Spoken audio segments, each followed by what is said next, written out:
we want to see our managers, our directors, our ministers, our news editors, our executive content producers treat us. I'm going to ask our panels for this afternoon to introduce themselves to us. Yes, nerves kicking in. Introduce themselves to us. I'm going to start with the woman who leads us at the GCIS, Pumla Williams.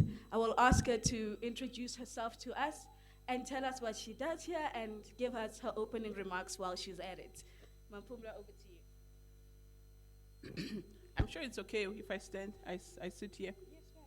But this thing that. Oh, you can come over here.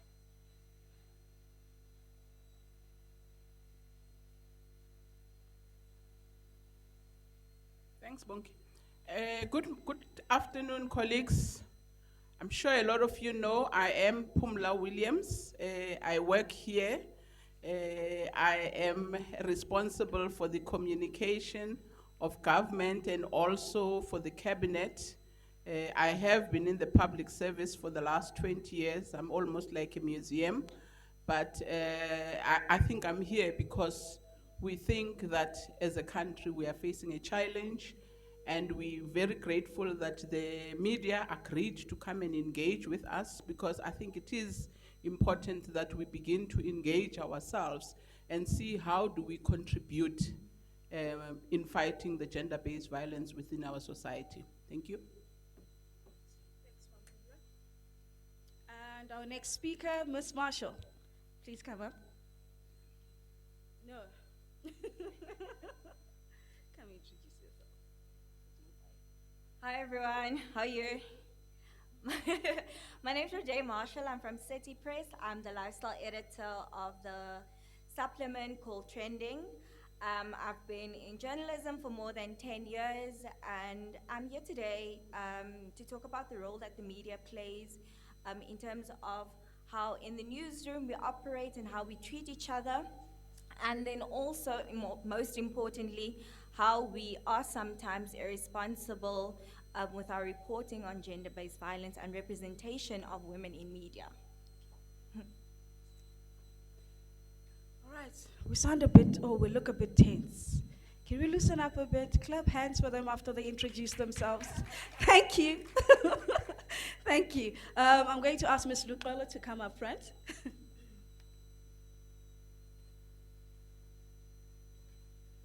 Good afternoon to all of you.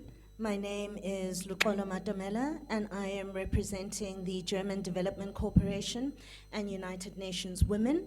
Today I will be talking to you about the Step It Up for Gender Equality in South African Media project, as well as elaborating on the research that we have commissioned and some of the findings of what the media landscape looks like.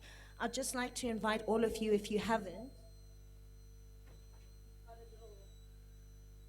package for you outside. Please feel free to pick it up, as well as the research itself. I'll be looking over the main topics, but if you're interested to see where we are as media, looking specifically at television, please do pick that up as well. Thank you.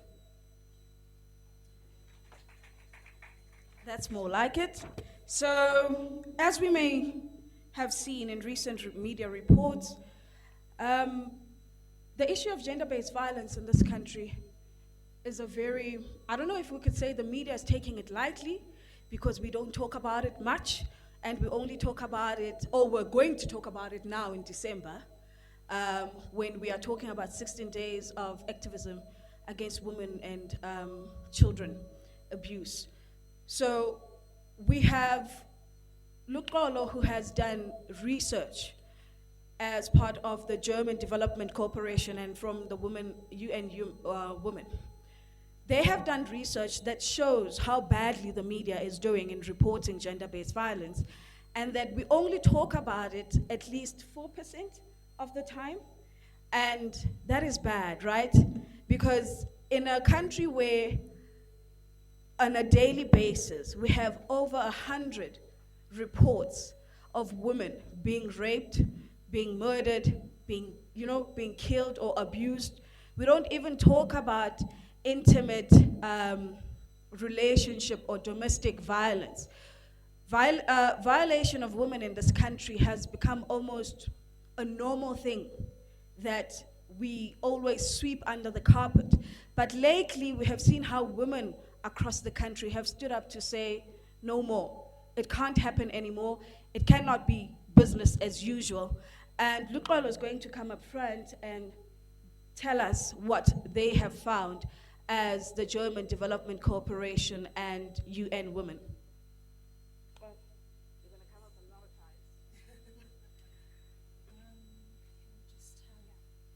Help finding the presentation. Hi, Miss.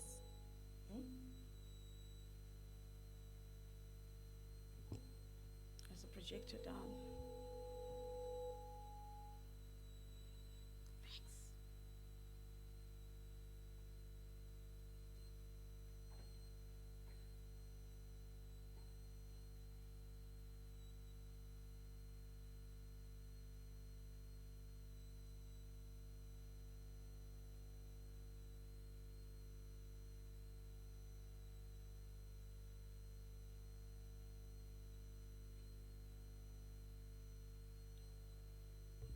It won't be projected. No.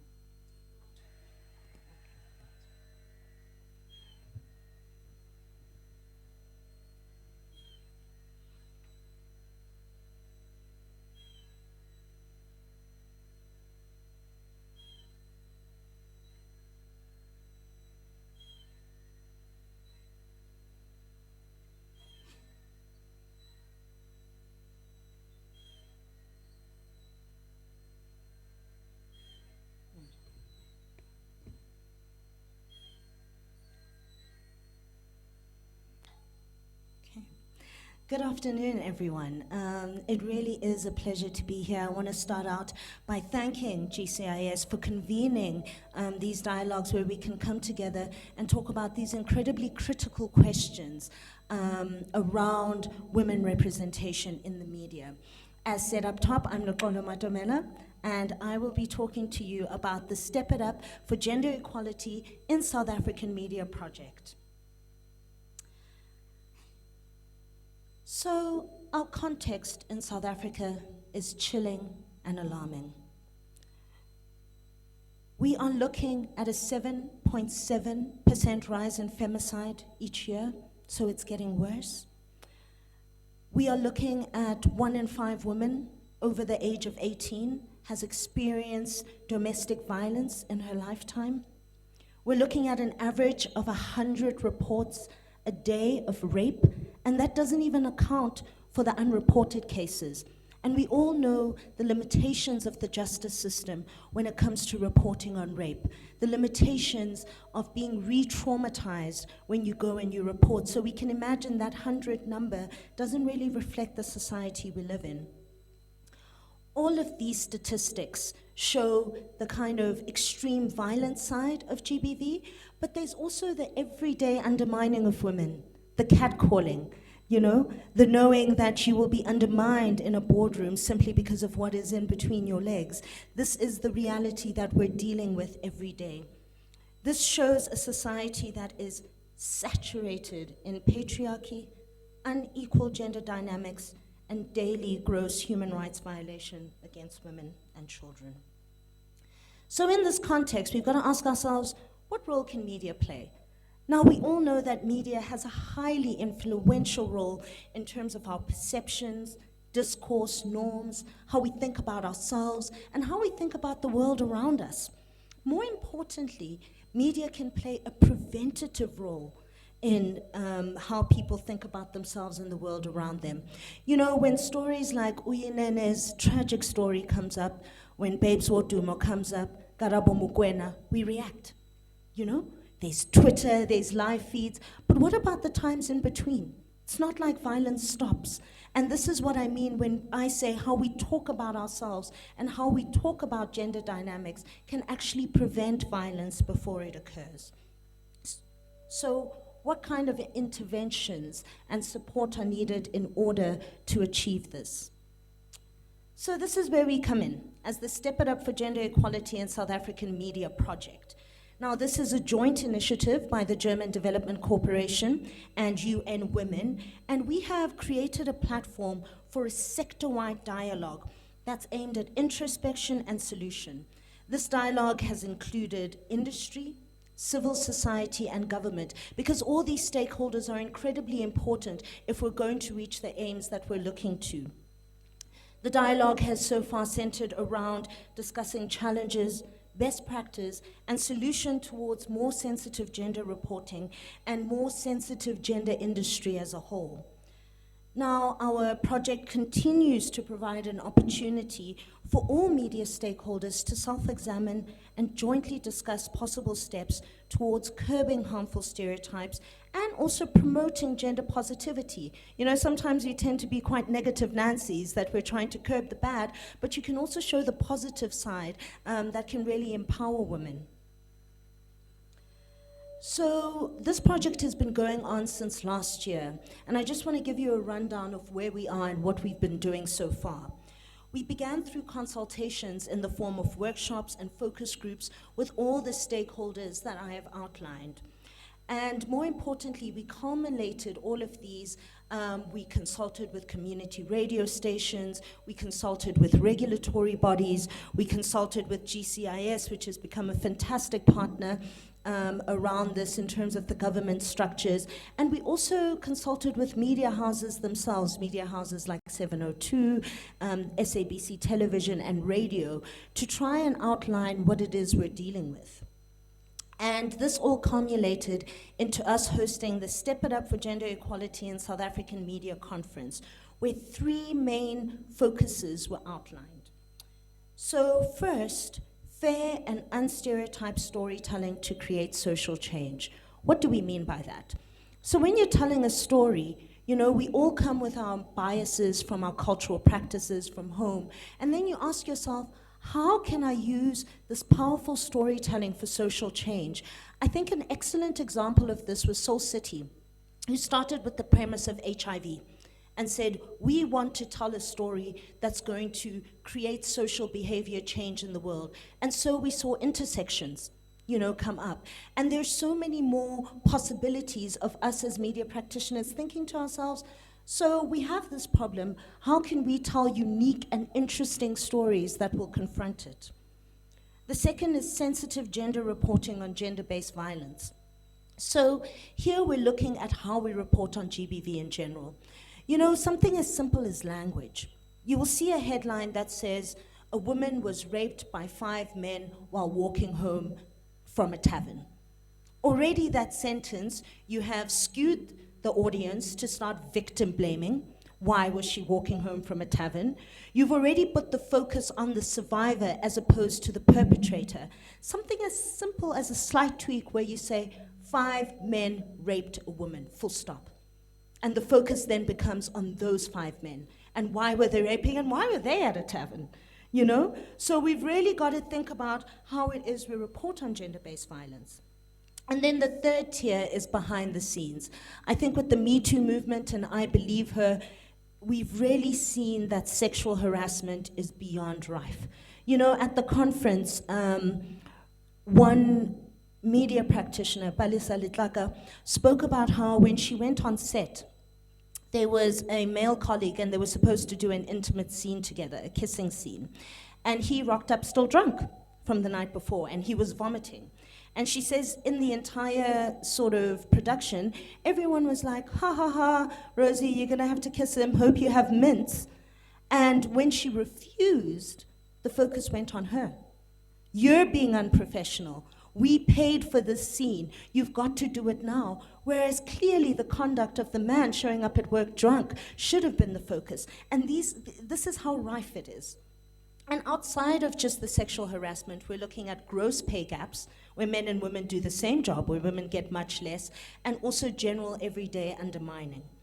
So through our sector-wide dialogue in this conference, we're looking to implement concrete changes in the media and creative industries for a positive portrayal of gender relations. We don't want to be a talk shop.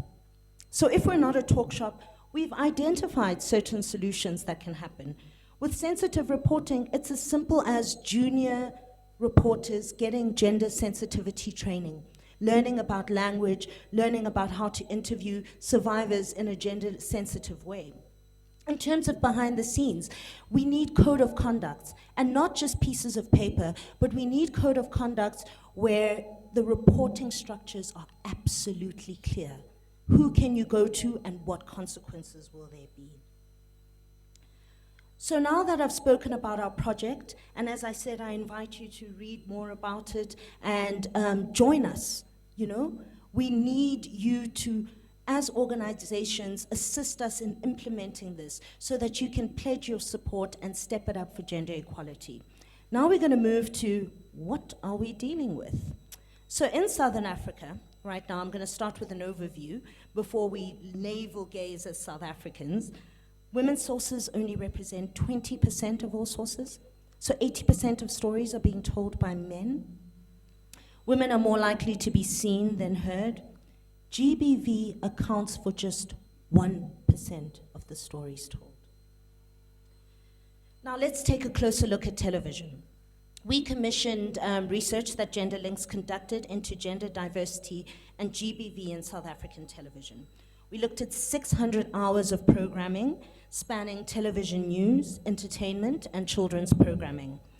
We looked deliberately at the period between November, during 16 days of activism, in the festive season and post-festive season. And like you imagine, there's a peak during November, and then during the festive season where we know there's alcohol abuse, where we know that violence rises in alarming states, there's a lull. And post the festive season, another lull. We looked at whose voices are heard and on what topics. We looked at the makeup of content creators behind the scenes. We looked at GBV and what is covered and how, and more qualitative research looking at whether or not the storytelling was gender blind or whether there were subtle or blatant stereotypes. Briefly, I'm going to share some of the finding. Women are still missing voices in the news. Overall, women constitute 39% of TV news sources, and GBV as a topic makes up 2%. So men are telling the stories, and the GBV story is not being told. Women's views and voices are scarce in mainstream topics. So men's views dominate politics and economics, looking at 30%. I'm going to look around the room, and outside of Karima Brown, how many political commentators can you think of that are women? Don't worry, I'll wait. No. Compared to how many men you can think of. So it means, as women, we must commentate on the soft topics, lifestyle, makeup, and when it comes to topics of national importance, when it comes to topics that really drive the heartbeat, we disappear. Older women disappear. Ageism is nuts. I mean, look at this. From 35 to 50, they dip to 36% of sources, and after the age of 50, you're looking at 16% of sources. So ageism, in terms of women, we have an expiry date. But how many male dinosaurs can you think of in newsrooms, in television stations, in radio? They just get to remain all the time.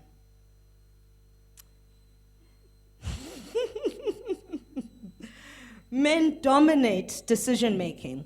So when you look at the level of program creators, we as women are creating the programs, right? We're sitting at 77% of the program creators.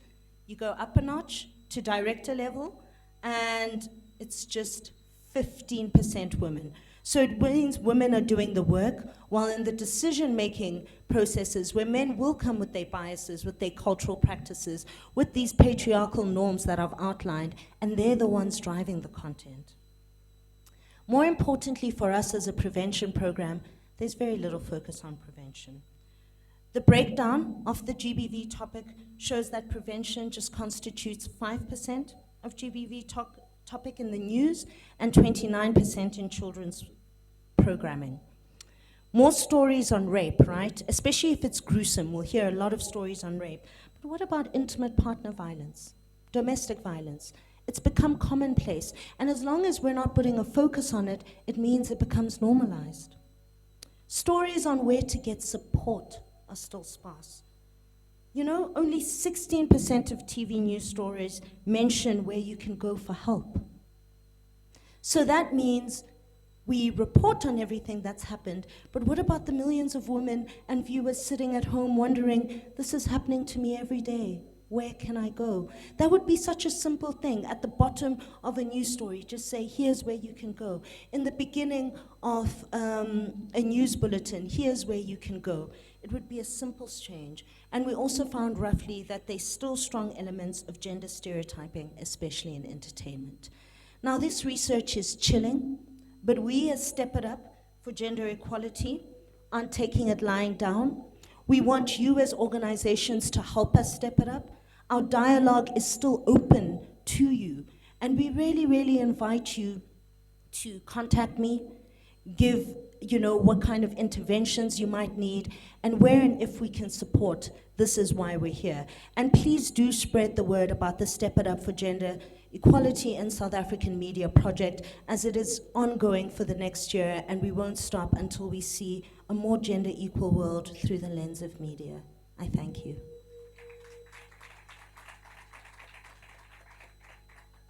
Sure. I'm sure a couple of you here will agree with most of the research that we've been told about. I know for a fact that one of my big sisters who's in the house likes talking about how the media treats women. Sis Lumka will always look at the alternative voice of a headline and she'll ask, but why is the woman blamed? Why is the man not blamed? I know with Sebenzile as well, she used to talk about it every night on her shows to say we need to change our perspective about how we report about women violence in this country, because the manner in which we report it is exactly the problem that we're facing as a society. And Rode Marshall is going to tell us about that, because she's been one of the producers who've been giving us content at radio stations and in newspapers. So Rode, please come up.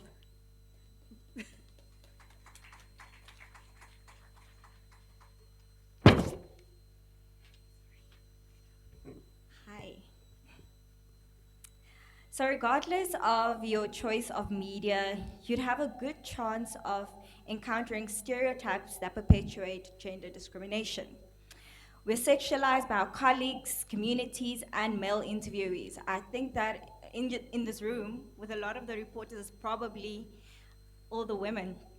And I personally, whenever I have to interview a man, get a bit nervous about it, because when you have something to say, because you've done your research, you've done your work, you perceive to be cute, and they make you feel like you're cute, and they think it's cute, and they make these comments and start sexualizing you and start isolating you from your work and instead focusing on you, where I have many a times, and I think many probably would have been stopped, and they start making comments about your beauty, or they start talking to you about how you dressed or how you sound, instead of engaging you on the content as a professional. We're spoken over in newsrooms many a times. In my newsroom, there are 6 senior male editors. There's 2 of us who are women. I'm the only black woman editor, and there's white woman editor.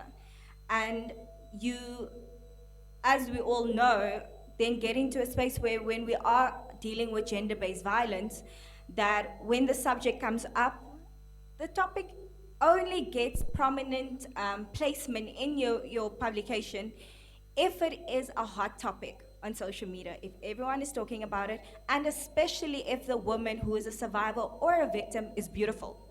She makes the cover. And these are things where when any other woman's story gets told, unfortunately, we're always told to, or we're at least asked constantly, why we should believe the woman. And never the questions are asked about the man, on whether he's guilty, or whether the reporter has done due diligence, as they are trained to do, with looking and doing research about the man. It is always about trying to prove that the woman is wrong and is lying instead. Okay, and also that we, as women, we are very less likely to play roles as leaders or professionals, And not because we can't, but because it overrides the limits that have been set for us in newsrooms. Newsrooms only allow for, I mean, if you think about it, how many editors in chiefs are women? Most of them are men. The structures around them are also men who support them. And then when we're women, we're like myself in lifestyle. And you'd never be seen as somebody who could actually have any value to add outside of what is perceived to be light and cute. And also, the biggest challenge that we face as reporters is that when you do deal with gender based violence, the people who report on it are women. They're not given to men, they're not assigned to men. Men do not pitch those stories at all. We are given the task of having to do it and to carrying it.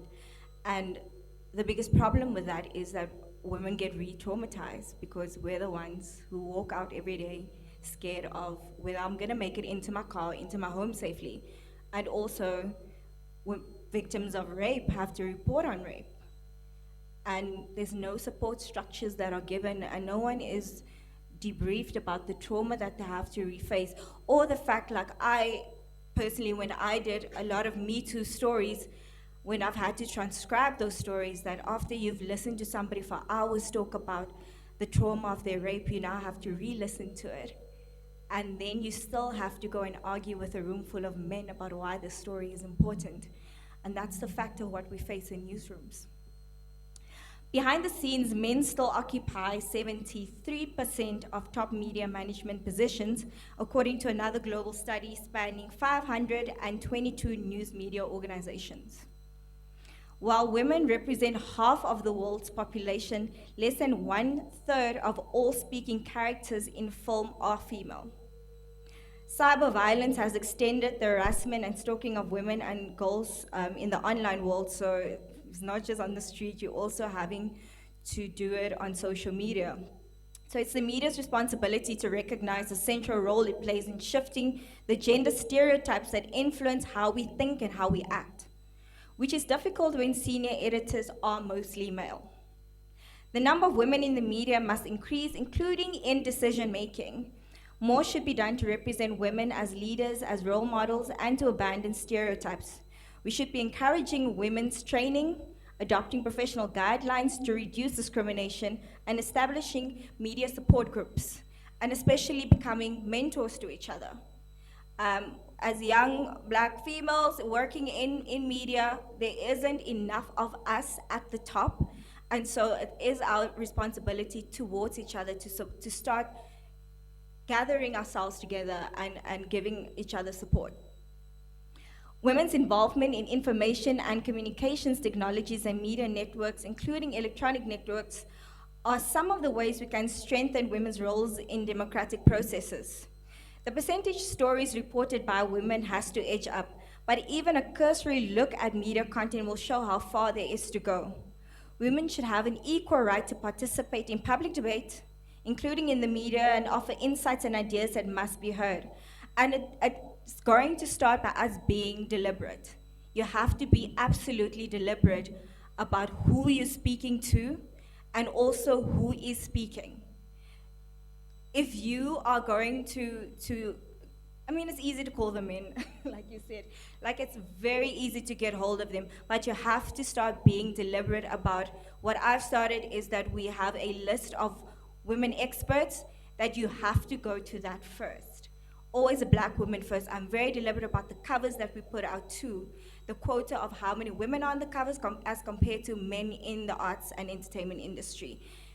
If we're going to change things in terms of how we speak, who is speaking, and the content that we're putting out there, we have to be deliberate about it. It doesn't have to be something that comes from a choice or when it's hot to talk about it. You have to be deliberate about it. Thanks.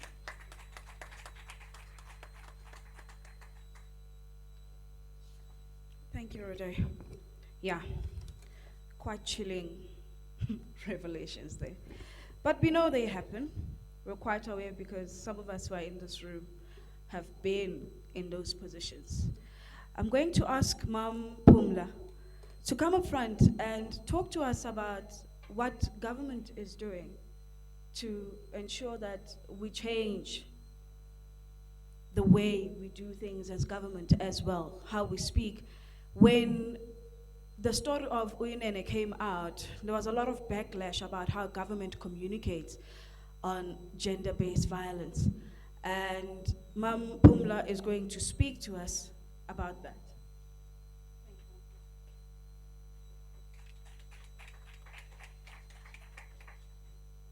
Good afternoon again. I want to start off by saying that South African women are under siege, and it's not nice anymore. It's something that has made, I think 2 weeks ago, public servants coming out in their numbers to march and to say this cannot be allowed to carry on. And the question is, how did we end up in this situation as government? Because I think I'm sure all of us were here in 1994. The buzzword was that this new administration is going to dismantle the legacy of the apartheid. And one of the legacies was the patriarchal system that we were dealing with. Then there's racism that we were dealing with, which is a story for another day. But I think I wanted to zoom in on the element of the patriarchal society that we inherited in 1994, and we committed ourselves to say we are going to deal with it. Because if we can then take that step back, we need to be honest with ourselves to say, if we had done what we committed to do in 1994, I'm certain the situation would be slightly different. I don't know, but I'm suspecting. Because one of the commitments that we did was that if I reflected on the white paper of the transformation of the public service, one of the words that I use there is that this government is committing to deal with the attitudes and the behavior of society. By public servants, there is going to be that transformational program within the public service, but also within our society. We said that as far back as 1994. And you can almost like imagine, how did we get it wrong if we were not able to consciously deal with the softer issues? And I think the challenge we have is that the issue of the patriarchal system is, at the time, it looks like it's a softer issue. It doesn't need money. No, it's okay as long as we change the organogram, as long as we change the structure. But we don't appreciate the damage of not tackling the behavior change of society, that this is how it ended up being. What I did also is to just reflect on the public service itself. Because yes, we were marching because we were acknowledging that we didn't do it right. Something has got to change. And what I then did, I zoom into communication, because I think the topic in the discussion today is around the dialogue around the media and communication. And I had to look at what interventions did we put in place to transform the communications space, because I think we are all agreeing that communication and the media plays a central role in preventing the violence, because we can talk about the brutal stories that we hear, but it's after the fact. How do we make sure that society does not abuse women, does not kill women, does not see women as they are sin of crime? How do we deal that? And we believe that the media is central in how we couch and change the behavior of society by the programs that we put in place, but equally as government communicator, what programs do we put in our communication strategies that contribute in assisting in behavioral change? What I then picked up when we were looking at the early stages of setting up the communication in government, one of the first things that the cabinet of the day at the time was to say, let's review what was existing during the apartheid period.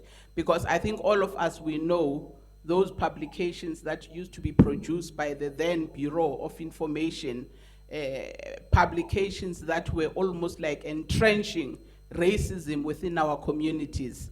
And one of the first things that they did is to say, let us dismantle that. But what I find is that dismantling behavior change of society became a compromise in the process. Just the team itself that was set up by cabinet, I think there was, people will recall the task, that the task team that was set up to revamp the communication of government. There were 10 people that were appointed by cabinet to review. Of that 10, only 2 were women. That already begins to be a starting point. That yes, we think something has got to change, but it must not involve too many women. We can somehow manage to review everything, but 8 men were there. Needless to say, when you look at that COMTAS report, there's absolutely nothing about how do we deal with gender disparities in this profession? How do we make sure that the agenda of this profession contributes towards dealing with the patriarchal society? That's one issue. But one of the things that I did in reflecting whether maybe the problem was just with the communication profession in the public service, but then I had to look broadly how the public service has structured itself. And that's where you actually find some of the challenges that we have today, that as government, we're still battling just with the gender representation. The policies are there, we did put in place everything that is correct, but how do we implement those issues? Here's very interesting statistics that I just pulled from February 2019. In the government, we've got a total of about 422 communicators. 34% of those are women. The rest is communication practitioners. 66% are men. So they still drive the messaging of government. Men are still in the majority of driving the message. The other interesting thing, communication in the public service reports to the accounting officer, which then says the directors general. I took the statistics from the DPSA, and this is purely confined to the permanent directors general. 3% of the directors general in government are women. Are women. 3. 1, 2, 3. Permanent ones. These are directors general that are supposed to drive the behavior change of society. These are the directors general that are meant to make sure the information that is churned is meant to deal with the issues of patriarchal society. In the public service, we only have 9% of men, women who are. Then it gets more interesting. You look at the heads of communication. These are the main people who are driving the communication program of those departments. We have 27% women who are heads of communication in government, as opposed to 73% of heads of communication in government. You then go on to talk about the media liaison officers. I think here we have to give credit to the current 6th administration executive. For the first time, I think I've been in government since 1998, at 94. It's the first time that I see a statistics where ministerial spokesperson amounts to about 52% women. We commend the executive and we hope that they will continue to support them. But whether are we making progress? This is just MLOs. We clearly are not making progress in as far as empowering women and dealing with the patriarchal issues.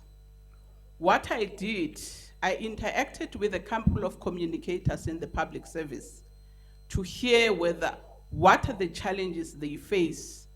And I'm not going to quote all of them, but I'm just going to be reading a number of extracts from communicators. One of the media liaison officers shared with me and said, when I walk into a full room of men, I am expected to be the one who takes notes. I am expected to assume the role of the PA, and the fact that there was a media liaison officer in that meeting, it's not even recognized. One of the extracts from a government communicator said that women communicators might be perceived as operating from emotion, and this compromises them from being seen to have the ability to make effective decisions and taking actions for more leadership-centered roles. Already we are having issues of how communicators are perceived within a department. Clearly, this is a sign that we actually have to do something differently. My personal view, government has got good policies in as far as empowering women. However, the implementation remains a challenge. It is my view that if we are to make progress, I think this area of empowerment of women and dealing with the issue of communicating for gender responsiveness must be an auditable performance area. If government is to make progress, we must make this area an area that is auditable. We must make it compulsory that departments have to have a gender-focused budgeting, because if we don't, then you then get caught up in saying, it doesn't matter, it doesn't really need money. You know, patriarchal issues don't need money. You just have to put a policy in place and make sure that the HR is dealing with it. You don't work on it, and that's why we end up with some of the perpetrators within the public service not even dealt with.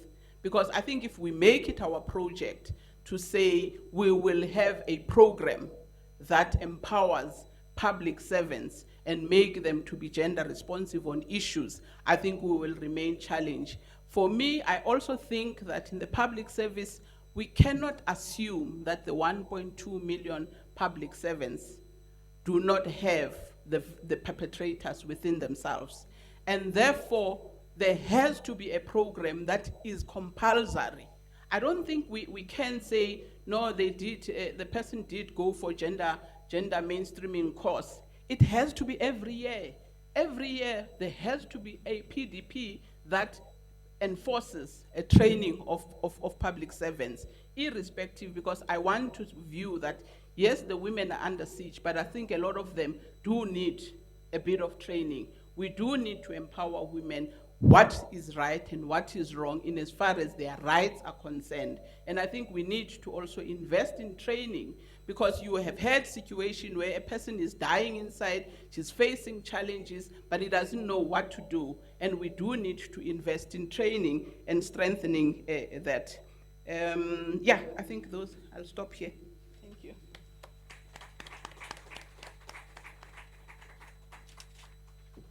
Now, the biggest question is, what needs to be done?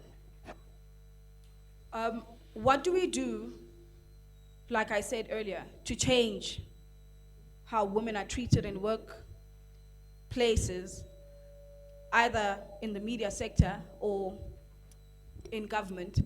And how does the government and media work together to ensure that we change society's perceptions and ways regarding gender-based violence in this country?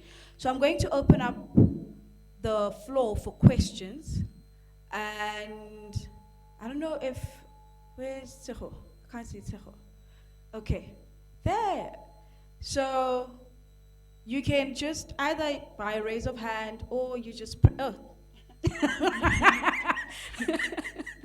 All right, Sis Lubka, you may ask your question. I don't want to ask a question. You want to comment? I want to comment and contribute. The Firstly, floor is yours, ma'am. Firstly, I want to appreciate this dialogue because it's long overdue. And secondly, we have been talking, as Ms. Pumla has just mentioned, a lot of things from 1996. One of the things that we need to do first, I think we need to start finding out how far have we come since the Comtask report? I also went ahead and read the Comtask report while you were talking about the representation of the people who were responsible to do the task. When it came to the implementation, there was NARSPERS, and there was the TML and AGAS group, which were the main media groups. When it came to transformation, the white boys gave the black boys the business, you know, and the black boys started owning the media space. So even with ownership, they gave it to each other. There was ICASA, the first male who was doing ICASA was the very convener of the Comtask with Mandla Langa. If you look in the Comtask report itself, nowhere do they mention women. They talk about BEE, so we fall into BEE. There was no deliberate attempt to mention women by name, even in what you're talking about, Mrs. Luxolo, when you said language is important. I want to also say we also need to be aware as women, as we are being given these positions, however small. You must be deliberate in what you are doing and giving the stories with a woman angle. I was fortunate that I spent my time in the newsroom and also in government. In the newsroom, I was an intern at the Star. The boys would say they love my lips, you know. Only when I got to that space did I realize that I had thick lips, that a man would want to do something and associate them with something. And I came into government. There was this big guy called Protocol. This big guy Protocol, they will use Protocol to just block you on everything. They would hold these meetings until 8 o'clock in the evening. I'd raise my hand and I'd say to my DJ, I'm still looking for a wife. I need to go home because my kids are at home and they need to be looked after. So these things is about changing people's perceptions, and workshops are not going to do it. We must be able to own the boardroom. We must want to own the boardroom and go and take the boardroom. So if we're not going to be drastic and fight for the space that we want, we're not going to have it, Sis Pumla. I was listening to you, Rode. You said we needed to workshop women. Workshop women. We need to workshop the men. The men must come to the table. They must be the ones who change how they think and what they want, if they want us, you know, in around them. So I want to propose that, as well, when after the Comtask, they gave Max Sisulu to do the SABC as well. So we're not moving. So something very drastic needs to happen. I'm sure Bongegile always knows my irritation with how news is packaged. I remember saying to her that when the commission was the commission on it was the Esidimeni. Whenever there's something that goes wrong in any ministry, they would say the buck stops with the minister. If you saw the narrative and how it changed at the time, it was a woman who had to take the fall. Because the narrative as well was saying she was. If you look at other stories that had come in, you know, it will be, there were no books in Limpopo at one time. People knew that the Minister of Education is responsible. No one spoke about the MEC in that province. So it's these small things that we don't want to speak about and we tiptoe around them. My other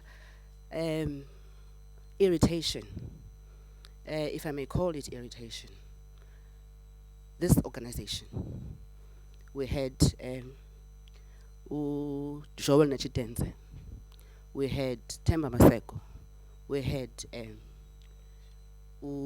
Jimmy Mine.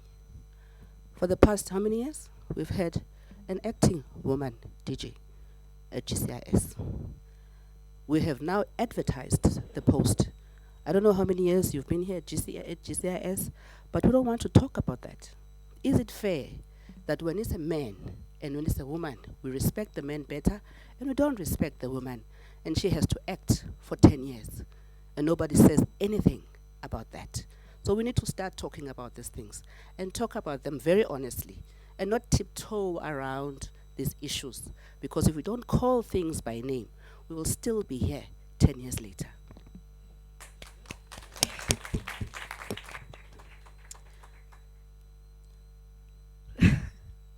Yes.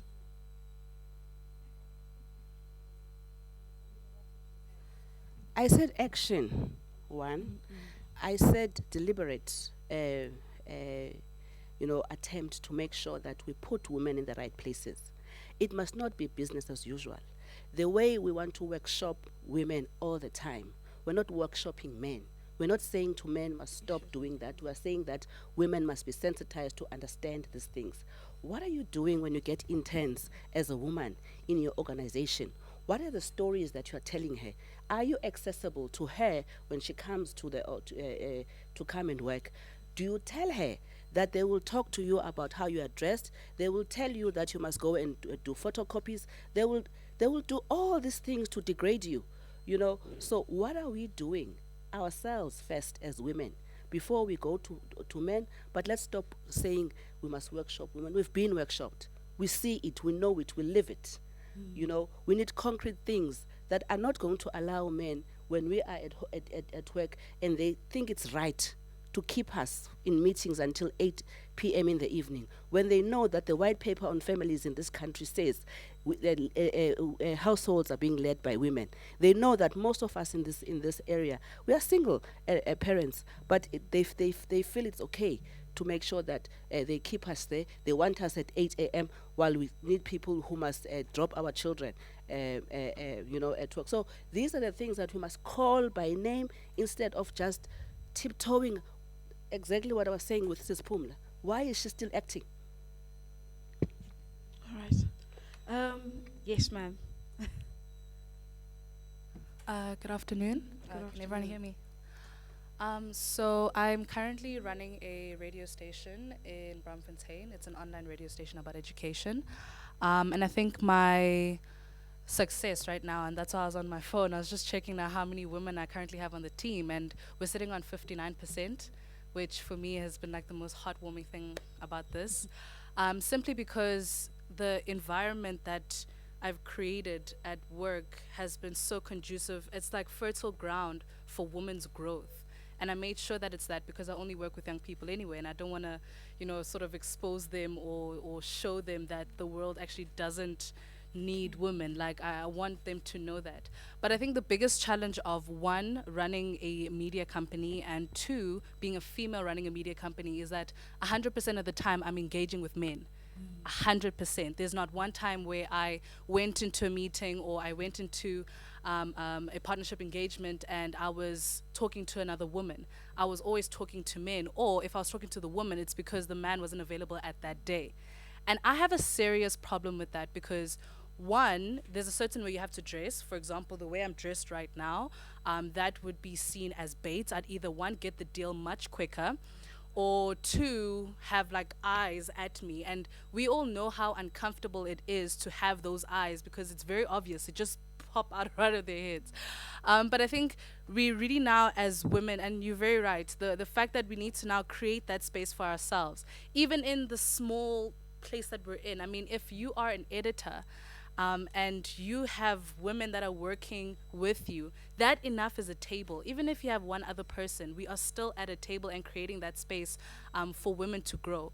But in terms of leadership in media, it's a scary place to be, considering that every time I disagree, they question whether I'm menstruating or not. Every time I bring a different angle to it, they say I'm being the angry black woman, which, to be honest with you, is my favorite thing now. I will be the angry black woman for as long as women don't have equal rights, period. I'm fine with that. But I think now it's just, we need to take the conversations we're having on Twitter, and that's okay that we're having them there, but I think now we need to elevate them and actually bring action and start making things trend just on social media. We need to now bring them back to life and actually make those conversations into real actions, especially when it comes to leadership in media, especially there. Right. Any other comment or question? Right over there.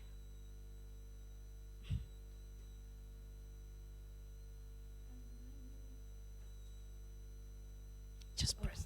Yes. My name is Thandoletso Khatebe, and I'm from Soweto TV. I hear us speaking a lot about men disempowering us in the workplace and men being hard on us in the workplace. But I think in the past years, I work in an environment where there's quite a lot of females, and females are empowered. But what we've come to experience is women oppressing women. And most importantly, black women oppressing women.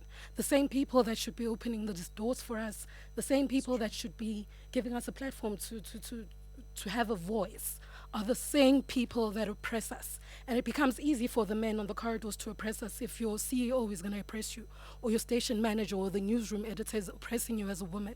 It just becomes so much easier for men to do it. So how do we also change the narrative? Yes, we keep on telling men that they should not treat us like this and like this, but how do we treat each other? Yeah. Do we make it easier for men to treat us the way that they do because of how Tina's patana kon? Yeah. Yeah. Madam in the black and white, up front. Yes. Switch it on.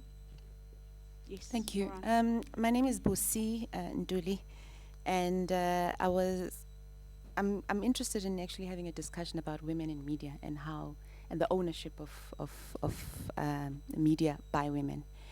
I have been running an online radio station for almost 20 years. Started off as a content creation company, and lo and behold, Cliff Central came into being. And what was the media saying? The first online radio station in South Africa.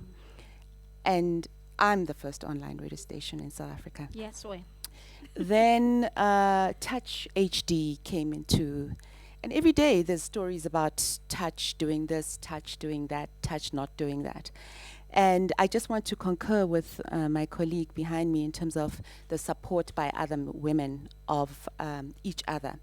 We have had to create our own media spaces because ICASA gives licenses to men.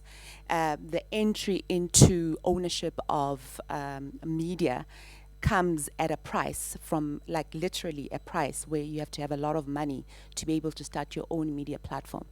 I have engaged with, and it would have been great for ICASA to be here. You know, digitization, there's been just, it's not happening.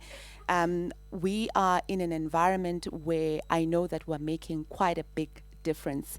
But when it comes to even supporting online radio stations, where now a lot of women are owning a media in the online space, government isn't advertising in those spaces. Corporates are not advertising in those spaces. We're seen as this is a hobby, and I'm not going to have a hobby for 20 years. I've had the best, the cream of the cream come into my space, learn and go to other places. And I can pat myself on the back in terms of being a platform that has, you know, created a lot of opportunity for women. So I would like to actually also challenge the GCIS in itself in terms of your media spend. How you're actually spending your advertising revenue. Where are you spending it? You're spending it in those with the big boys, the big white boys and the big black boys. So I'd like to challenge you. I know there's an issue around the regulation of online media, but times have changed. We're talking about the fourth industrial revolution. We're talking about issues around, you know, we cannot sit there and think that there is no basis of supporting online radio. Incidentally, today, I actually signed a contract with Power to actually be a media partner for Power. We're doing the same. We're a media partner for Pride, and we have actually assisted in getting those causes out there. So I'd like to put a challenge to you, South African media. How are you supporting other owners of media, black female-owned media houses? I'd like to challenge those who make decisions in terms of advertising spend. How are you spending your advertising revenue? I'd like to also challenge the GCIS. Thank you. After her, Sebi.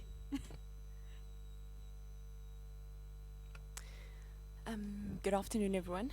My name is Mashudu Ndwambi. I'm not in any media space, so to speak, but the media plays a role in how we live our lives these days. So it's basically the driver of how we communicate with people. In terms of the violation or the support of women in any industry, not to be specific to any other, it's very difficult for a woman, especially something that they don't touch base on is age. The age is a problem. If young as I'm a 27-year-old female. When you walk into a room asking for a meeting with whether a woman or a woman or men, when you walk in, they look at you and they're like, so young, child, go play, enjoy life, man, go do this, and they don't take you seriously. But if the very same proposal was done by an older person, at least they'll listen to them. So how then do we close that gap in terms of the mentorship? How do you, because I grew up at home when they said, you start from a very young age to influence a person. So it's key that the youth of today, they become mentored, and they teach them how to handle the world, how to be out there, how to be strong, how to stand, and so that when they grow older, we're growing a very strong society. But what happened is opportunities are given, or people that listen to when you're older, and we're still stuck in that situation where youth go play, go enjoy, go drink, go party, post your life, Durban, drop your location and everything else. But what are we educating them? Are we grooming them to be excellent businesswomen? Are we grooming them to be excellent presidents, future presidents? What are we doing with that? Because we have older people up there, a few even, so to speak, up there, but the age gap between a 25-year-old and a 55-year-old is huge. And we're not even closing that gap. That's another gap that we need to consider, mentorship. Women to women. Thank you. Thank you, Bongi. My name is Sebenzile Nkambule. I am a journalist.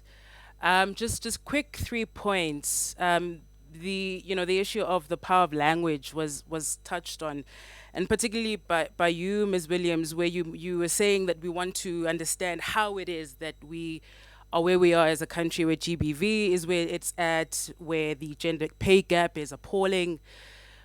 In 2019, though, how is it that we're still asking how did we get here? Do we really not know? And I'd like you to answer that for me. Do we really not know? And if we don't know, how is it that we don't know, first and foremost? Because the work is there, the studies are there, the stories are there, they're being told on a daily basis. So how is it that we're still asking, how did we get here? I think the same question can be asked regarding the struggles with the economy, right? You're setting up all sorts of advisory panels. Really? Another opportunity to talk, right? So what is it that we're doing to figure out what the issue is here? I'm glad you shared the stats that you shared. I'd be interested in finding out, okay, now that you know what the stats are, what are you doing in order to fill those gaps? South Africans are really good at identifying what's going wrong. We never spend the same amount of energy in figuring out how to then meet those particular goals. So in the last 5-10 years, what have been some of the actions that have been taken to try and meet those gaps so that we know where the shortfall is? Secondly, nothing will change lineups in this country faster than the threat of government pulling ad spend. So what is the cost, right? To whether it is, if we talk the talk radio space in particular that I've played in, whether it's a 702 or a Power FM, what is the cost to the owners of those businesses to say to them, until you take this seriously, we are going to take our brands elsewhere. We know this government is happy to spend when to spend in particular media entities when they are pleased with that particular agenda. Why not apply the same formula and pull spend until people start behaving in the way that you want? Because in 5 years' time, we'll be back here sitting and having the exact same conversation. And finally, for the government communicators who have again gotten away with a lot, again, what is the cost of not taking this seriously? The most recent case, one of my favorite spokespeople, Elijah Mhlanga, I don't know what happened on Twitter, but goodness me, right? And sure, there have been sanctions, and maybe you can refresh our memories on what those sanctions are. But I heard him just the other day talking about the grade 9 exit, option and so on. He's still working. Sure, he may be attending whatever workshop he's attending, but he's still working. So is that sanction enough? And from government's perspective, is that sending out a strong enough message that you are prepared to deal with government communicators or with public servants in general who are just not prepared to step up? Just yesterday, the president was referring to teachers who sleep with children, who are rapists essentially, right? He referred to them as lovers when we were speaking or just the other day at the SATU Congress. Language is important. They are not lovers. They're rapists, right? It's statutory rape, and if we're not kind of at least appearing to be taking this matter seriously, then are we just out here on the Thursday afternoon having a conversation and going back and it's business as usual? Thank you. Mpumla? Yes. Thank you. What's on? Thank you very much for the inputs, and I love it. And Sebe, I can assure you that this is not just a talk shop. We have been seized with trying to deal with the crisis. And the crisis that I am also confirming is that the question we were posing is, how did we end up being here when in 1994 we touted around saying we are wanting to dismantle the legacy of apartheid? And when I was giving the statistics, I was saying here lies the answer. Why in 25 years later we still have 9% of directors general that are supposed to drive the transformational issues? Why is government still battling to employ a woman at a senior level? You're correct. And that's where the problem is. We cannot deal with the issue of patriarchal society if we don't invest in making sure that we train. We actually raise the gender awareness within the public service and within society. The question is, are we really budgeting enough to deal with those issues? The issue of saying, why aren't we giving women businesses? You're correct. We're elevating it and we're putting it out there to say, why do we still struggle when there is a procurement system that had said a certain percentage should go towards women? And I think this engagement is also because we've invited communicators, and it's also going to be elevated also to the DPSA. Remember, the DPSA is the custodian of some of the procedures. And one of the things that I was recommending, Sebe, is that let's make this area of work to be auditable. Because for as long as there's no consequences of not implementing what the policy is saying, so why are we putting it there? And what I'm saying is that, frankly, I think it should be auditable within the lingo of government.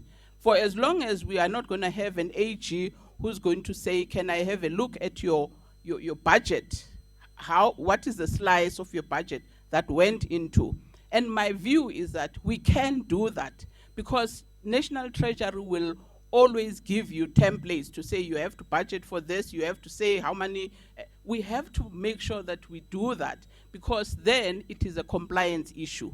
There is no Director General who will submit a budget that has got no allocation of how much I'm going to invest.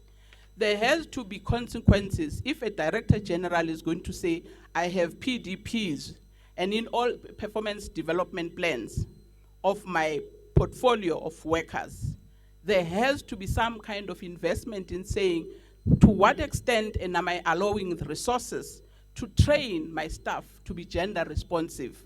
And I think sometimes it's not even difficult, Sebi, because there's so many NGOs that are in this environment that we can partner with as government to say, "Mna twice a year, I want this Kulumani to come and conduct workshops with my staff."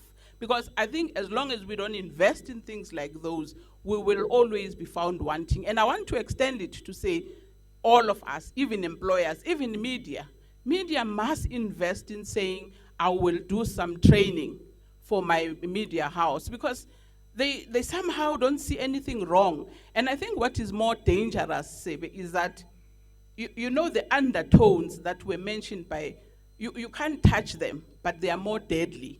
The stereotypes, DG would make a joke to say, "Eish, uqalile futhi umntana futhi."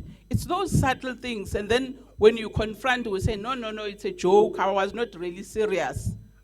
But it's actually sensitizing the public service, because we can't come here next year and say we're going to do a march. In fact, ideally, next year we should be reporting back to say, you know what, after reinvigorating ourselves, we need to give an account to say, what is it that you have done?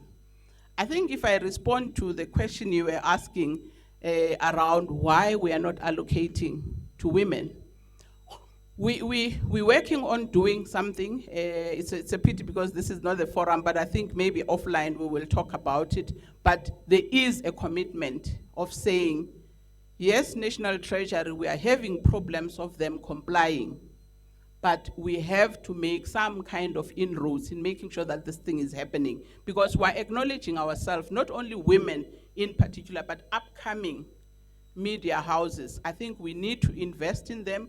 We are all acknowledging, but I think we've been facing a lot of challenges of saying they've got to comply to this, they have to comply to this, but we're engaging with National Treasury to say, how do you meet them halfway? Because to say that they must compete with a SABC, there's no way. There has to be some kind of a middle road, but I think we can then talk a bit offline, but I think we are as passionate as everybody else in this room, because we believe that unless we begin to empower women, we will always be found wanting. Thanks. The workshopping of women and not men.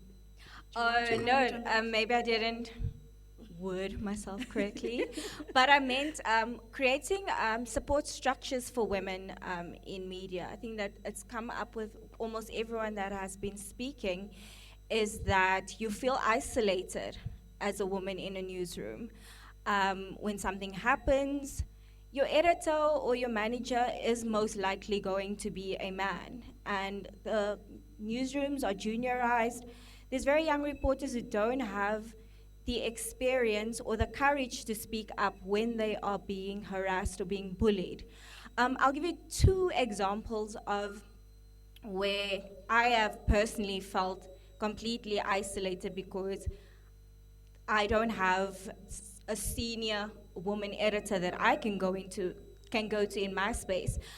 We did an edition about menstruation and trying to destigmatize it, and I put a bloody tampon on the cover, which made all the men very uncomfortable. And usually on the cover of the newspaper every Sunday, you'll see that they'll promote trending. And so that Sunday I asked why wasn't trending promoted, because they were like, they don't want to put a bloody tampon on the cover of the paper, which is mostly, like, our paper is mostly read by men, so we were making decisions on what goes on the cover based on the comforts of men. I had a rogue reporter, so to say, who I needed to discipline, and all the men came to me to ask me about why. They questioned me about my authority, and they came to ask me why. And I was told to be a bully because I was speaking up about how a reporter was being irresponsible and was lying, etc., etc.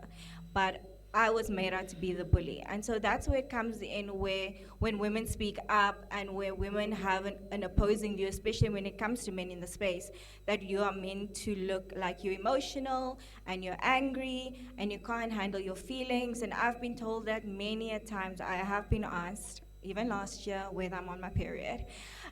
So, and they don't think about it. And then when you ask about it or you call them out on it, then it's like, calm down, it's not that serious, relax.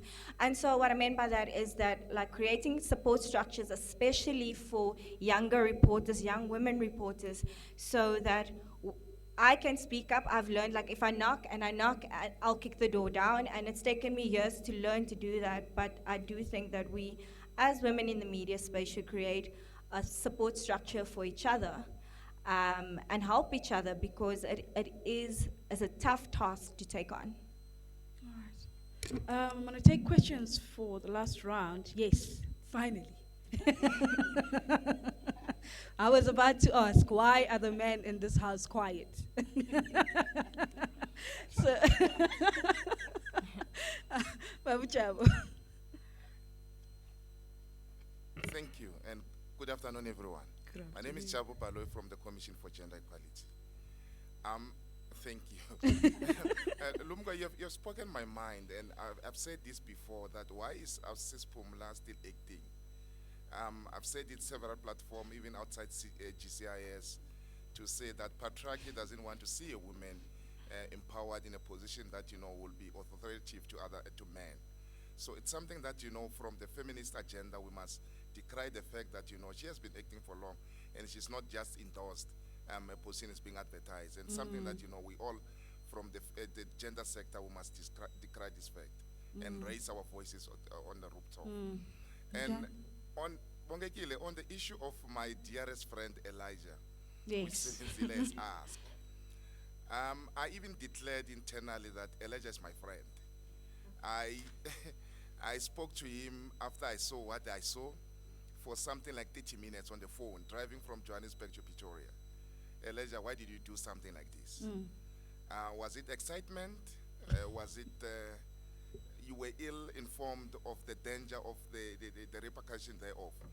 I even advised him to write a press statement, not to use Twitter, to say, I apologize, don't but or if. Lo and behold, the following day, we had received 17 cases from the Gender Commission. I had to rescue myself from sitting in the hearing because of what I've done before. What we have done as a commission, they summoned Elijah, subpoenaed him with the DG to come and account for the sexist tweets that he have put up there. He apologized to the commission. He didn't defend himself this time around like he did on Twitter. He has been sent to a gender sensitization training. The issue was not to punish Elijah in a manner that he must lose his job. Elijah is one of the best spokesperson the government has. The only issue that he must learn from his mistake, and that was, we're sending a message. We're also waiting for the final report on the 15th of October. The things can change depending on the internal report of the Department of Basic Education.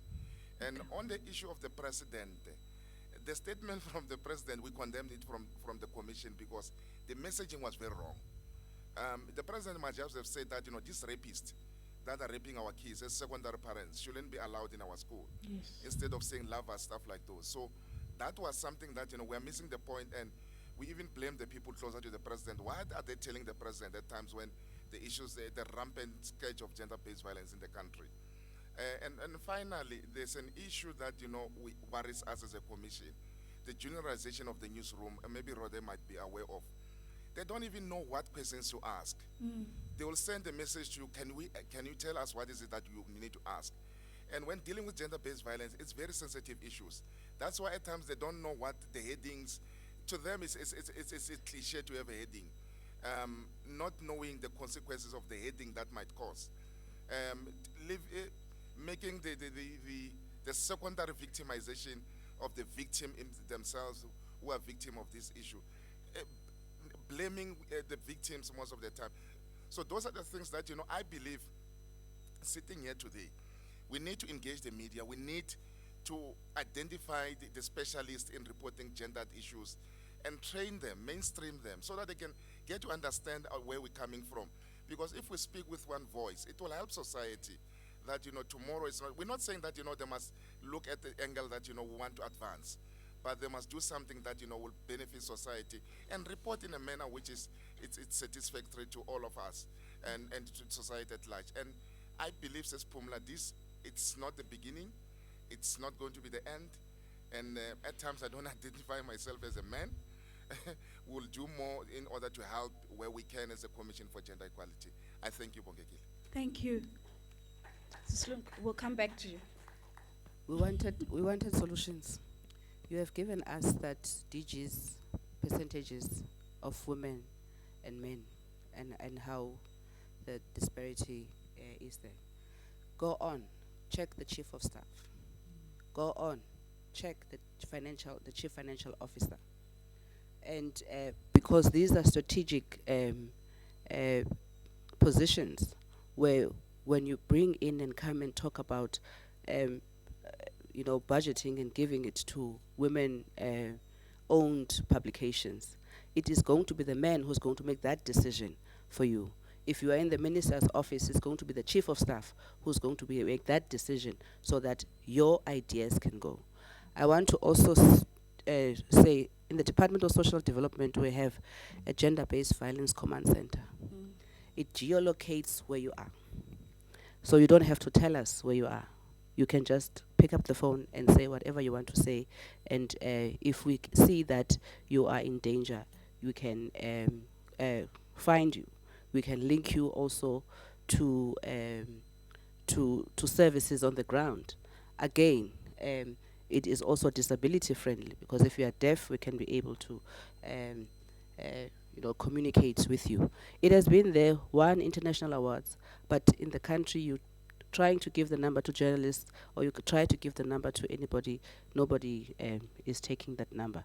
0800 428 428, 0800 428 428, star 120 star 7867 hash, star 120 star 7867 hash, and a social worker will call you. Thank you, Sis Lunga.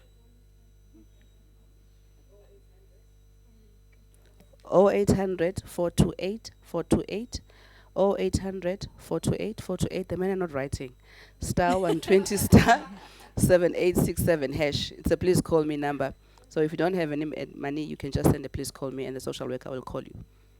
Thank It you, has Sis won 2 international awards. Hush.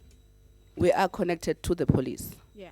The reason that JBV Command Center was established was because there was no safe space where women can go and report. Yes. So they had only the 10111 or the police. So social development then said, you can be able to call us and speak to a social worker rather than speak to a man police officer. We can use also your first report that you give to the social worker to hand over to the NPA, to hand over to everybody else.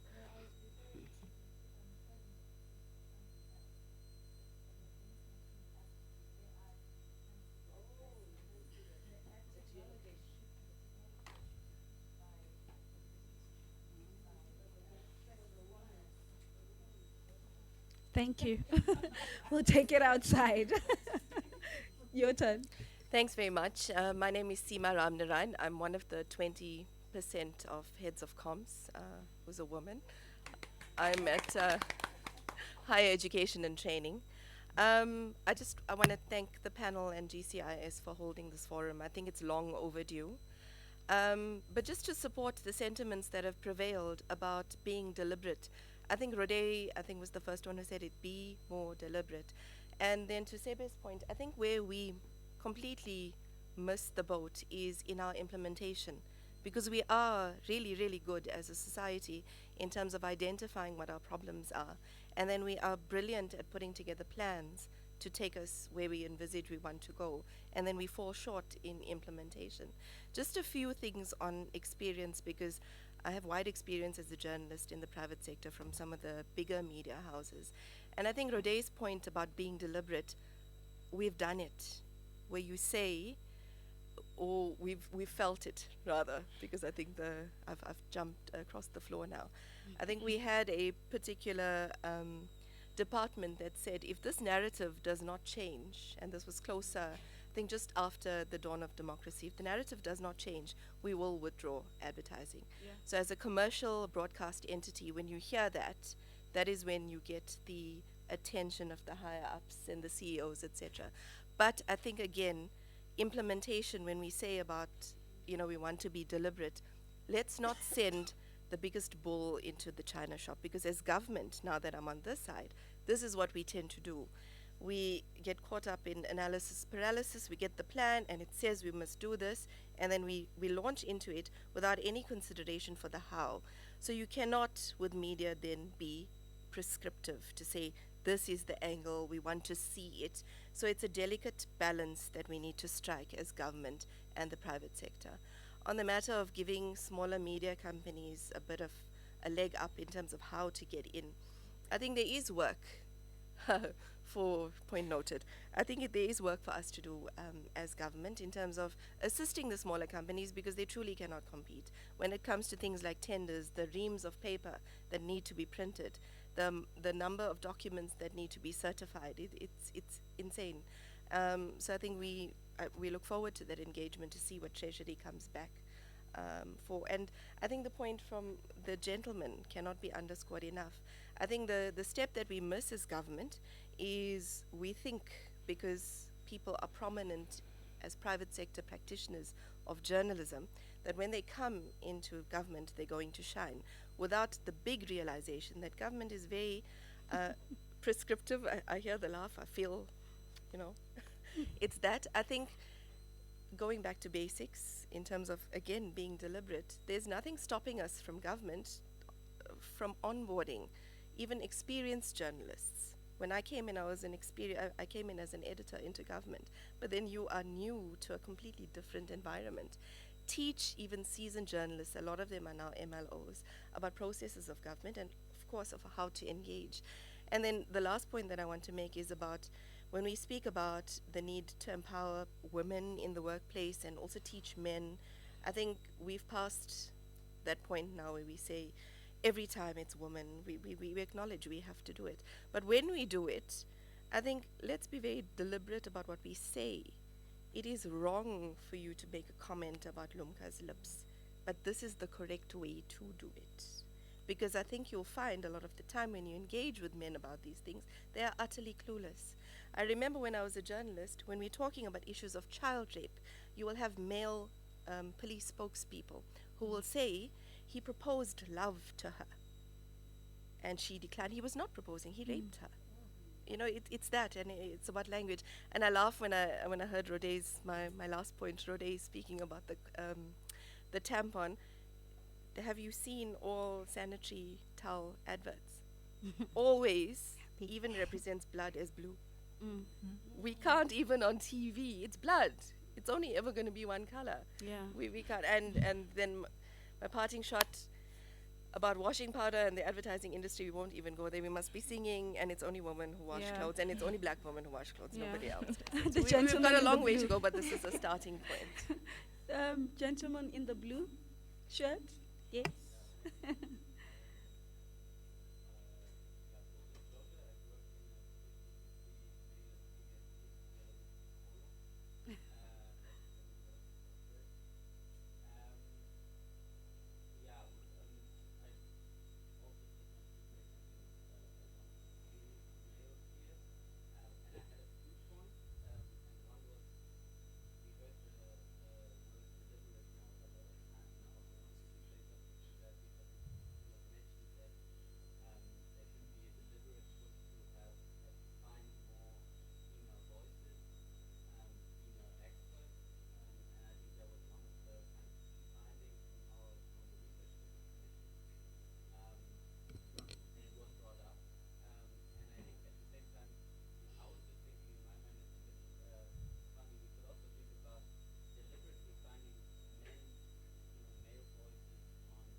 make that maybe a little bit softer.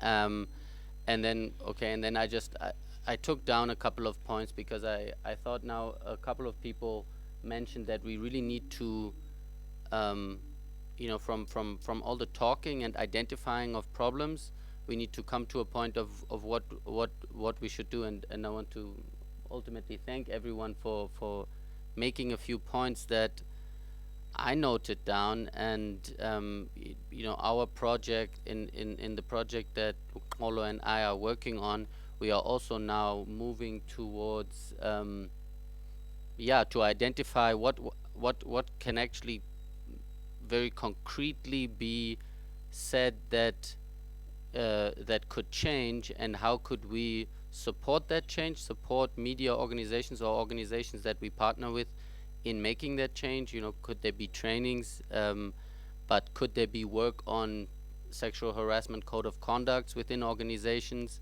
And I think that is very important, and I think I'd just like everyone to do contact Lupolo and talk to us about these kind of practical things that can change. And I only didn't write down the number because I do know about the center. Exactly. All right then. I'd like for our panelists to give their parting shots. And I will call upon Mr. Baloyi to come and give us a vote of thanks. Don't worry, we're not going to bite. You can come down, Mr. Baloyi. Mampumla, your parting shot?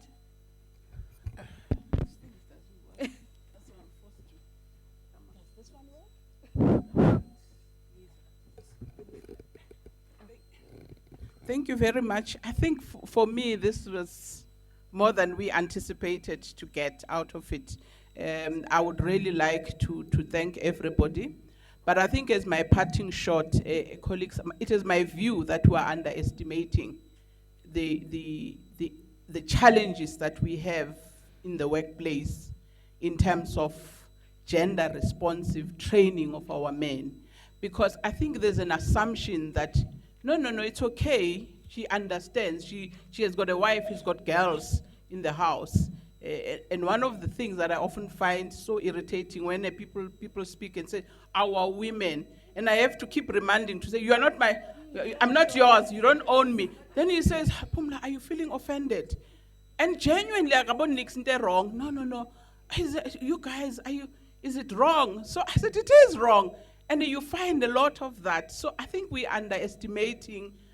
Government has got to invest in training, whether at primary, the boy child, whether it's a man in the workplace, whether anything. I think we need to invest in that area. Secondly, I think I agree. We have really elevated the issue of empowering women. It's well and good to train men, but I think women also want to do it for themselves. And I think we have a commitment as government to make sure that we keep to the commitment that we have made. We have said there's a certain percentage that should be set aside for empowering women who are starting to do it for themselves. And it's things like those that if you don't train the men who are in power to make sure that this happens, because they will say, no, it's okay, the husband is actually doing that business, so in return, and sometimes the person doesn't see anything wrong with that. And I'm saying that we as GCIS want to commit, and we committed to doing it.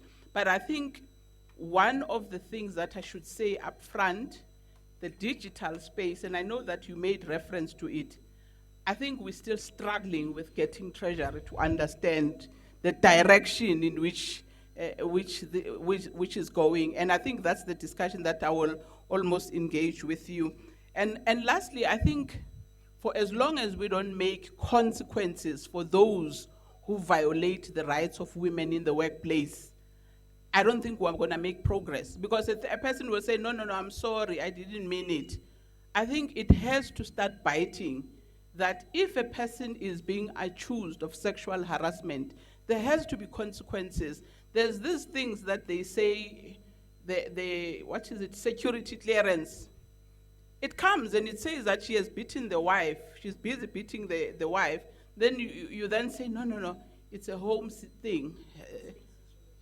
Smaller things like those, if we can begin to tighten as government and any workplace, we can begin to make progress. But other than that, thank you so much. We enjoyed it. Advertising.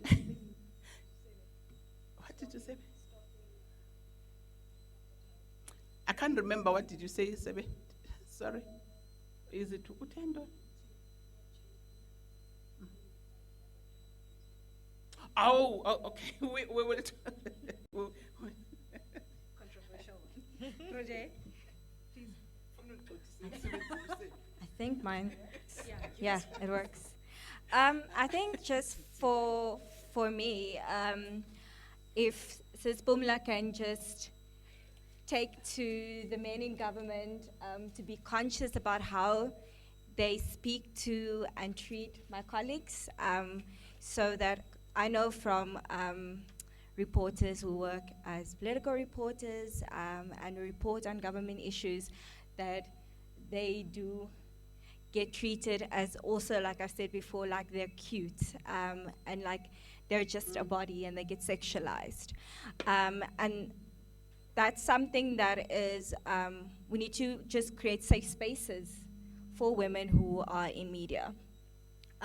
It's scary to go out there at night and having to, like Sis Lumka said, you leaving your family at home and then you're in this very male-dominated spaces where you're not only now having to fight to be taken seriously as a professional, but then you also have to be worried about how you're being sexualized. And I think just in our newsrooms to take forward the languages that we use with each other and the language that is used within our copy that we submit.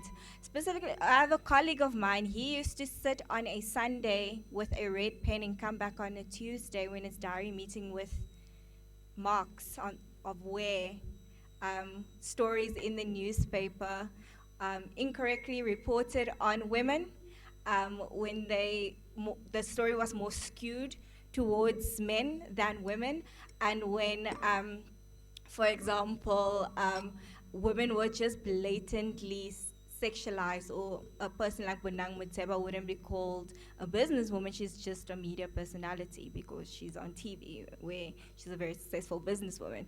So I think just that consciousness constantly when we engage with the content of our publications, when you engage with the content that's on radio, that we care about how we speak about women and how we treat women in the spaces that we're in.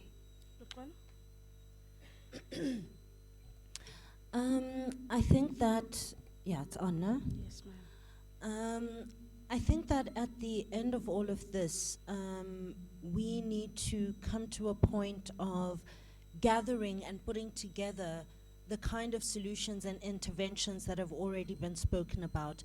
I do think that the most powerful intervention is the money. I know Sis Pumla shied away from talking about that one, but I think that's a concrete one. If advertisers could commit to not funding certain things if it's found to not promote gender equity, would really make a concrete difference in terms of the solutions. But I do invite everyone here who is passionate, who would like to make commitments to changes, to contact us, as this is exactly what we're working on, and platforms like this are exactly what we need in order to see where we can support with the interventions that are needed. Thank you. Thank you. Mr. Boloy.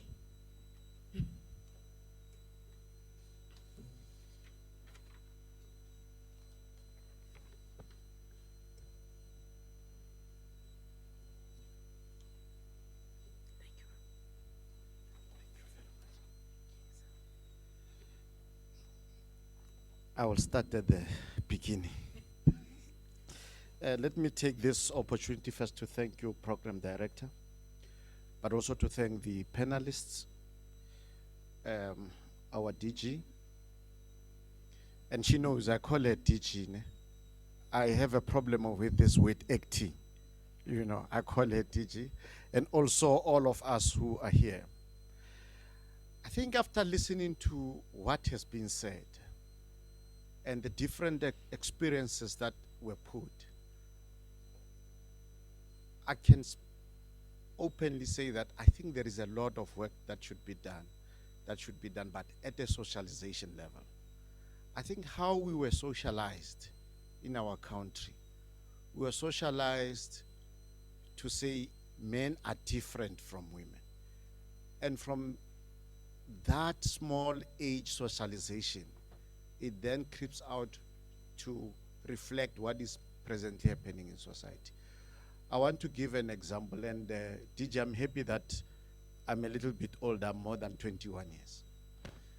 When I grew up, I used to only know that the voice of a female on radio, you find it when they present programs of small children only. I think most of you will remember that was where it was. But if you check now, I think we have tried to move, but it's a sin. There is still a lot to be done. But the scariest moment was when the DG presented the stats. You know, stats don't lie. I mean, and the challenge to me was that if government, with these nice policies and all with these pronouncements that we are doing about GBV, but our actions are different from what we say, who's going to believe us? Because if government can't move vigorously to close that gap, to move to that 50-50 gap that we representation that we normally talk about, but our stats are saying something different. Clearly, there is something that says to us, are we good in talking, Jay?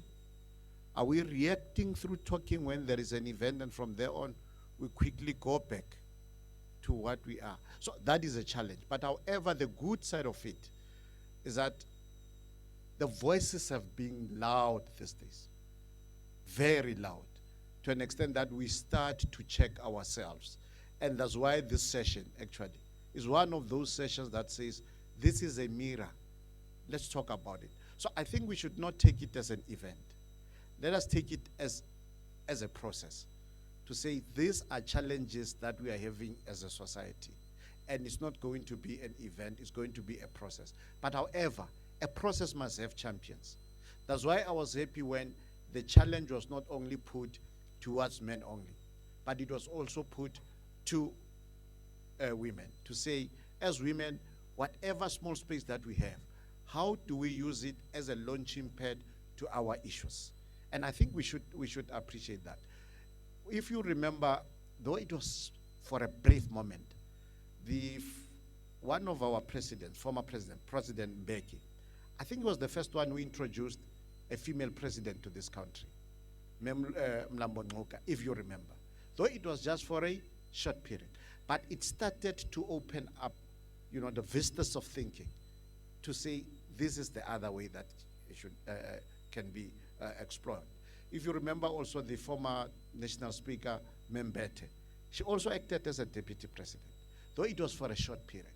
So those things might seem to be tokenism in politics, but they make a valuable statement to say, but this is the route that we should start moving to. And I mean, I'm quite happy, DG, that today we had this session. Actually, I was in a very good exchange with my team, including my friend Ulumka. We were looking at the program, and Ulumka said, is it correct that is your name at the bottom there? You know. But after hearing what has been said, I said, no. Also from what my brother Jabu have said, I said, no, maybe also as men, in a small way that we should start engaging our fellow men to say, colleagues, pelala, no, it can't be like this, you know, because in most cases, I don't remember as men, DG, when we see it in our popular drinking places or kawajas, pointing at each other and say, when I'm a wrong, you are a rapist, or when you are an abuse. So I think until we reach that stage, that as men, privately without even being pushed, we are able to call out each other, say, this is not correct. You can't push us to that. But all in all, my role was to thank you all. I want to thank all the participants, but also the media partners. that partnered with us in making sure that the discussion doesn't only happen behind closed doors, but it goes out there. And I want to thank everybody who made this day a success. And just like a good uncle, I think you are used to our traditional way of doing things. They say normally, especially in our funerals, we always look for that agenda point, which is very much important. You know, when they have to call the uncle to thank you. But we know that he is not going to thank us. He should not make a mistake of telling us where to go and wash hands. So I would say courtesy of the DG, who was so generous to us when we organized this event, to an extent that she made all the resources available to make sure that at the end, you should not leave without viring our dining hall and to wash your hands, you know, which will be to eat. But maybe DG, I would have been done in service to this moment if I can't call Utsiro to come to do a token of appreciation, Tsiro, on behalf of the GCIS and the Pelicam. The interesting part, believe it or not, we have been pushed by the list, and we listen. If we don't listen, Tsiro, you must say it, that we give you a lot of headaches. But we do listen, and some of us who has worked so much with Usis Pum. You know, sometimes we even forget that, by the way, they say men should lead. She has been leading us to an extent that you don't even tell the difference. I can go to her, like, sometimes I forget that she's a sister. You know, I go to her as a lady boss, can we do this? And you don't feel the difference. But when we are in our boardroom, I don't know what happens to our heads, Joe. We start to think differently to the same people. But I think this is the struggle that we should take up, and it needs all of us. It needs all of us to say, let's sensitize each and every level of society. Tsego, then I give over to you, and thank you very much.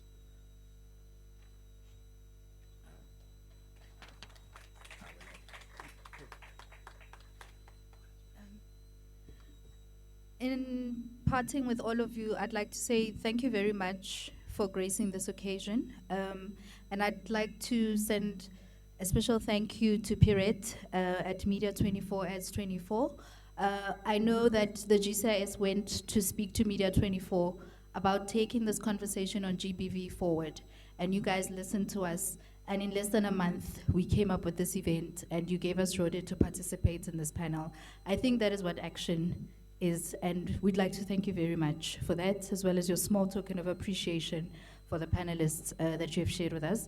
We trust that this is not just the beginning, but we're going to take this forward. And I thank GIZ as well. We've been walking this journey steadily, working together. You know, we formed part of the reference group for the conference, and here we are again today. And we know that in December, when that declaration is signed, you'll have many of these women in the room, the people that play important roles in the sector signing up and committing themselves to changing the picture that we're seeing on the research. And I'd like to thank Sis Pumla. I think her leadership is also giving us a lot of courage to say that the role of a spokesperson is not necessarily just for a man. Everyone that has the skill can play that role. And lastly, I want to thank Bongekile for being here, giving her time from the NYDA to be our facilitator for today. I think also what I just want to share is that we wanted this to be an intergenerational dialogue, and that's why we chose Bongekile, a young woman who has risen through the media, worked as a producer, and is now working as a communication specialist in one of the entities of government. So we really just wanted this to be a space for all of us to share knowledge.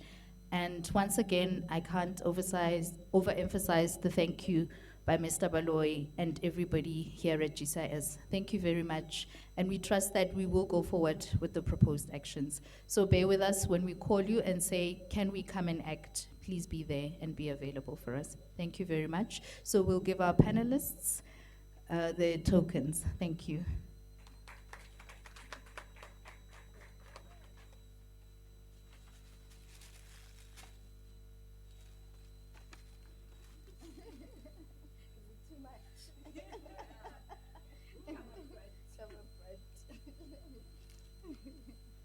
You know, we have to declare.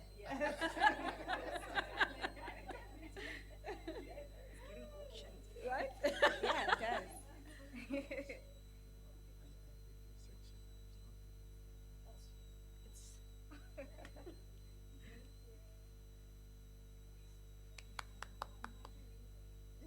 That's important. Yeah. It's very important.